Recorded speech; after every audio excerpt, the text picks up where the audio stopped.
காரசாரமான பூண்டு சட்னி, இட்லி, தோசை, சப்பாத்தி, தயிர் சாதம் இதுக்கெல்லாம் சூப்பரான காம்பினேஷனா இருக்கும். ட்ராவல் பண்றவங்க கூட இத எடுத்துட்டு போலாம். 4 நாளைக்கு வரையும் கெட்டு போகாம இருக்கும். Sugar, BP, heart health, weight loss அப்படின்னு அடுக்கிட்டே போலாம். அந்த அளவுக்கு பூண்டு ரொம்பவே நல்லது. இதுக்கு கடாயில 3 டேபிள் ஸ்பூன் நல்லெண்ணெய், 15 பல்லு பூண்டு சேர்த்து வதக்கிக்கலாம். 20 சின்ன வெங்காயம் சேர்த்து வதக்கி விட்டுக்கலாம்.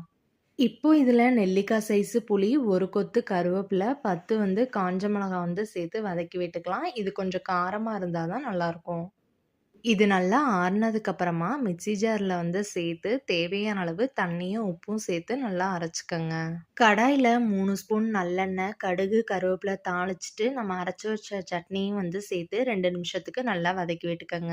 கலர் மாறி எண்ணெய் பிரிஞ்சு வரும். இந்த ஸ்டேஜ்ல ஆஃப் பண்ணிருங்க. சூப்பர் டேஸ்ட்டான பூண்டு மிளகாய் சட்னி ரெடி. கண்டிப்பா ட்ரை பண்ணி பாருங்க. தேங்க்ஸ் ஃபார் வாட்சிங்.